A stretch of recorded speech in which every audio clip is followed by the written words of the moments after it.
Your lips draw close together as the cherry tip of your cigarette burn. Maybe a little bit. Hi, welcome to the 13th floor. I'm Marty Duda. Today we have with us Geoff Ong. How are you doing, Geoff? I'm doing good, thank you. How are you? I'm not bad, actually. I'm better than ever. Sweet. And I just want to make sure I pronounced your name correctly. Yep. Yeah, it's like song, only without the song S. without the S. And you've got a new album out. It's called Maybe It'll Be All Right. And is that the name of a song on the album? Yeah, so there's, I guess that's the title track of the album is Maybe It'll Be All Right. Right. And why did you choose that one to be the title track? I think it kind of, to me, it kind of sums up the sentiment of the whole album. Because I think the album itself is kind of it's almost kind of a diary of my, like the way that my mental health has kind of gone over the last kind of couple of years. Yeah. The way that I write is very, it's quite confessional, I guess, very singer-songwritery. Is it hard to kind of open up like that in song? I think it is a bit scary, but I feel like it's important, you know. I think the way that I approach my songwriting is I want every song has to, it's very important to me that every song kind of means something or has something to say. Right. Yeah, so I feel like it kind of has to be, you know, even if it's hard. Alrighty. And so with the album out, give me a little background on where you record. Do you record it in your bedroom? Do you go to a studio? You do it yourself? Do you work with other people? How does it work? Yeah, so it's largely been a bedroom studio kind of affair. Right. I really enjoy kind of being self-produced. Right. I like just kind of, it feels kind of more cozy, you know, when I'm just kind of on my own in my room. And it's sort of, I feel like I'm more free to experiment that way. You know, I can just try ideas and like the only person judging me if the idea is terrible is like myself. Yeah, right? gotcha. Yeah. You don't need any more than that, probably for the most part. Although, I mean, some people like getting feedback from all sorts of different people, and some people, like you say, just like to be on their own and do your thing. Now, you're going to perform several songs for us, all off the album, I assume? Yep. The first one is called, what, Neon Ocean? Yep. Tell me about that one. So this one I wrote this one after traveling through Tokyo and Hong Kong. It was the first time I'd ever kind of traveled by myself. Right. And what was that like? Oh, it was amazing, yeah. It was really, really cool. Yeah. And like Tokyo and Hong Kong are just such, like just the scale of the city is so different to... It's not Auckland, is it? Yeah, exactly. And I mean, because I've lived overseas before. I lived in Boston for a few years. Oh yeah. Okay. And kind of went through kind of New York and stuff like that. But even then, the feel of Tokyo and Hong Kong is just completely different. And yeah, so I kind of wanted to write a song to kind of memorialize that experience and the people who I met and that kind of thing. Yeah. Okay. All right. Well, let's give it a listen, and then we'll come back and talk some more. Cool.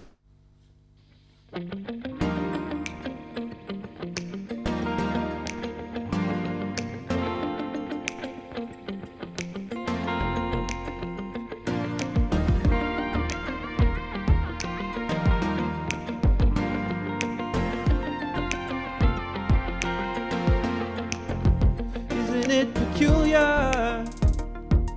The city breathing underneath your feet. Strange yet familiar. A fever mix of color and concrete. In your eyes a constellation, and in your light a flint sparks a trace of the star. Your lips draw close together as the cherry tip of your cigarette burn. Forever burning, never to burn out. Forever burning, never to burn out. Forever burning, never to burn out.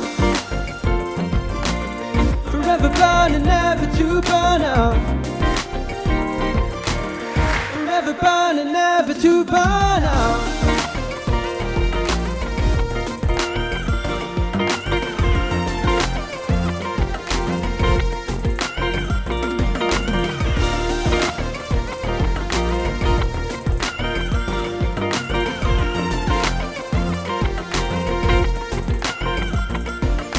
together. Said all the streets and buildings seem to sigh.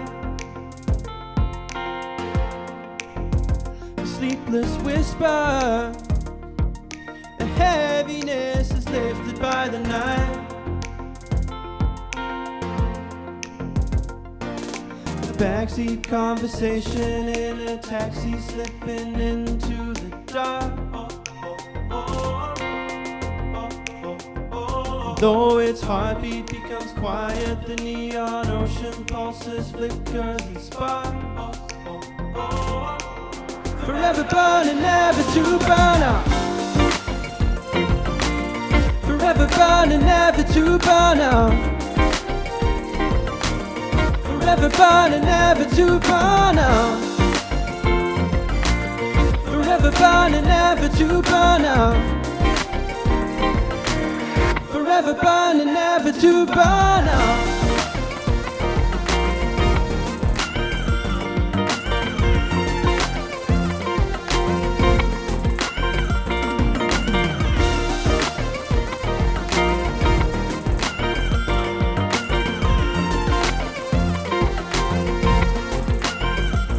Feel the nighttime in my bloodstream as the avenues all close up their doors. For now no one can touch us if we stay out for just a little bit more. Forever burning, never to burn out. Forever burning, never to burn out. Forever burning, never to burn out. Forever burning, never to burn out. Forever burning, never to burn out.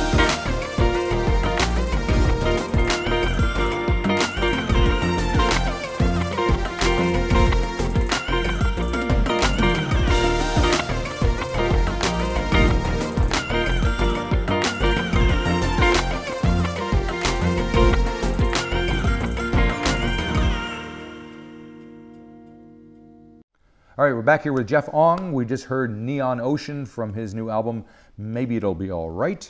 We're going to hear a couple more tunes. But you were telling me that you had a little listening party over the weekend.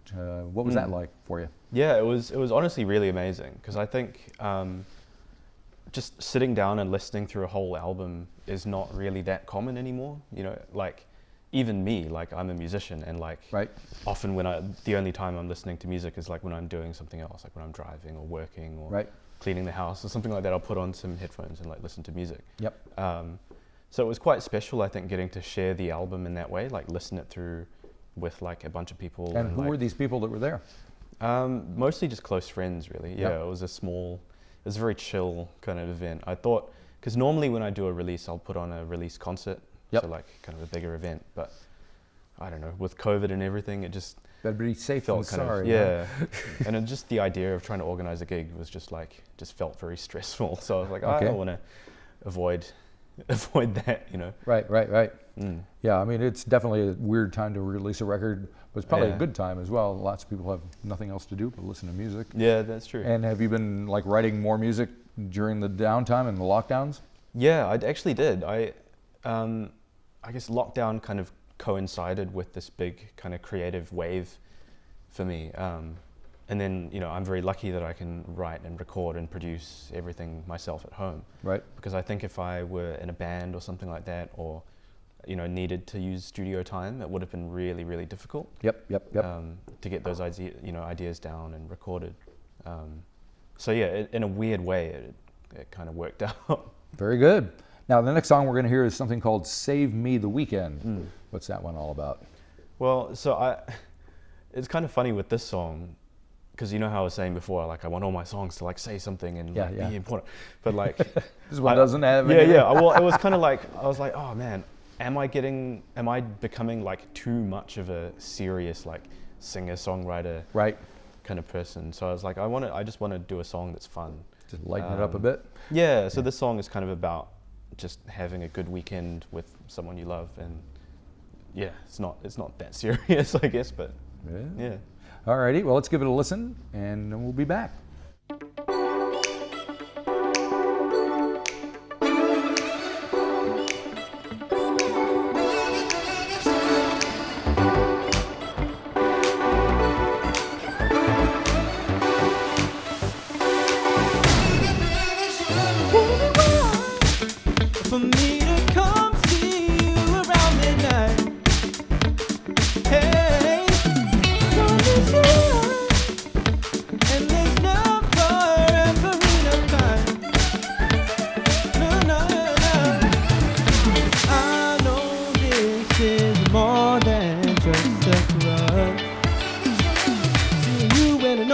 go, well it's never enough.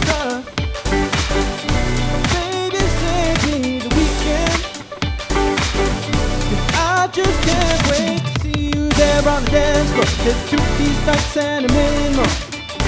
Baby, save me. Baby, save me. Taking my phone. I need to see if your message has come through. Hey, I wanna know the next moment that I can get to you. No, no, no. I know this is more than just a crush. Seeing you and I know I gotta go, well it's never enough. Baby, save me the weekend. 'Cause I just can't wait to see you there on the dance floor. There's 2 these nights and a million more. Baby, save me. Baby, save me. Well, I never thought I'd fall so deep. Could we stay in this memory? You're my favorite way of losing sleep. You're my favorite way of losing sleep. Baby, save me the weekend. 'Cause I just can't wait to see you there on the dance floor. There's 2 these nights and a million more. Baby, save me. Baby, save me.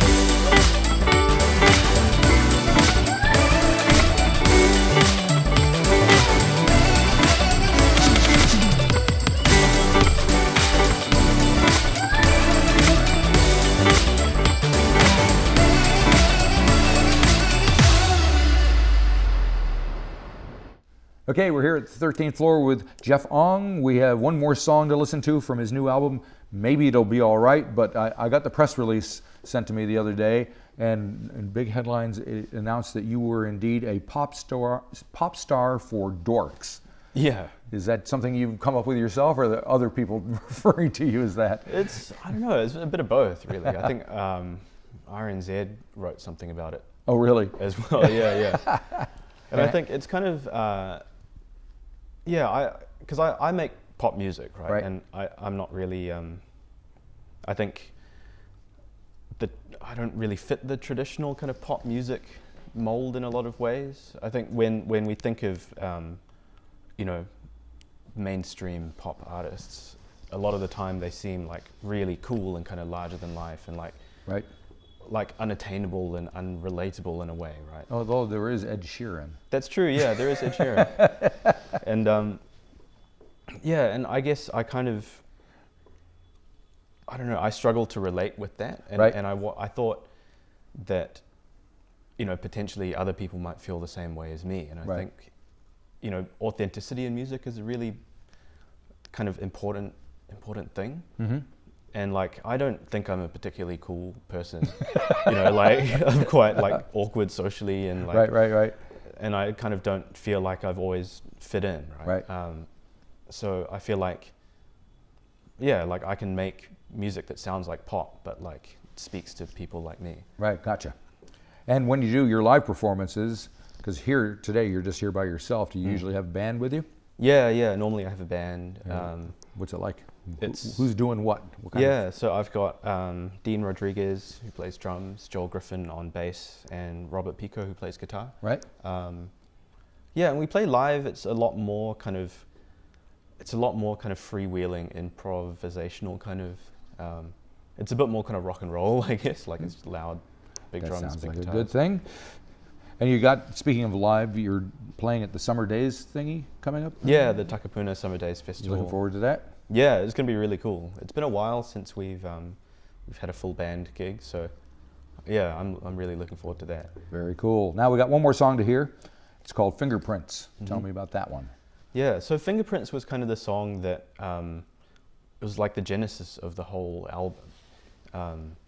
So I lived in the States for a couple of years, went to music school from 2014 to 2016. And then after that, I just felt really burnt out on making music. Mm-hmm. So I kind of just stopped writing, stopped performing. I was still doing kind of stuff behind the scenes for other people, like producing music and doing photos and videos for people. But in terms of my own kind of musical projects, I just kind of wasn't doing them.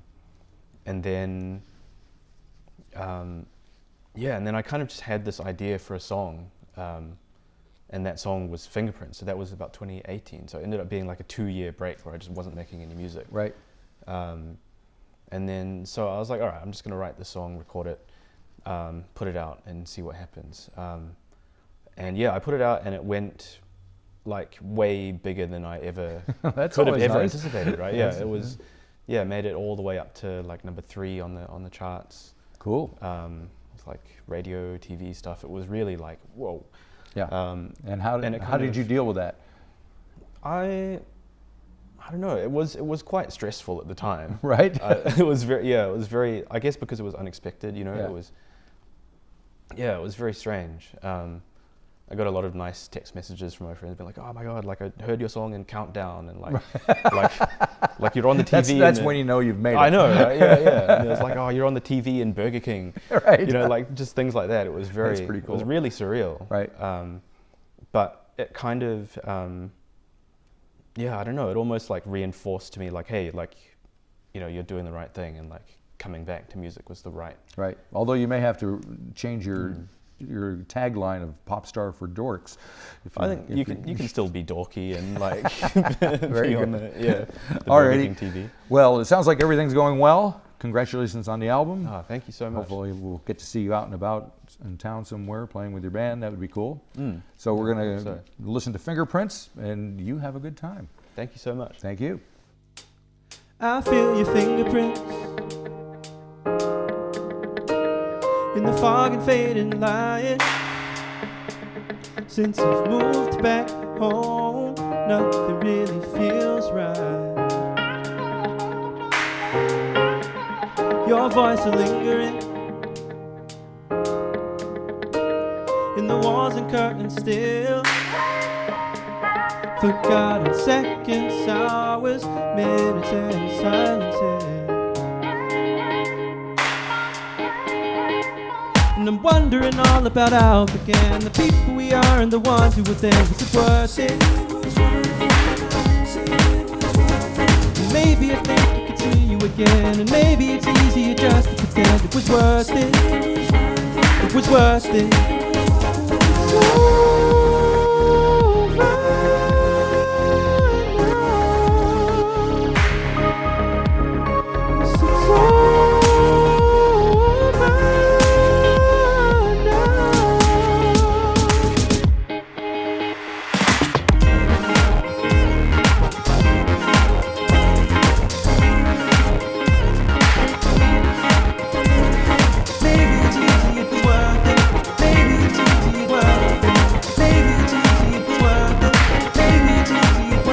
Still remember it,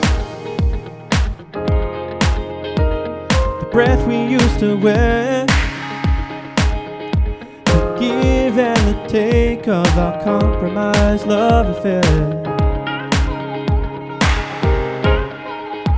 And I'm wondering all about how it began, and all of the words that led up to the end. Was it worth it?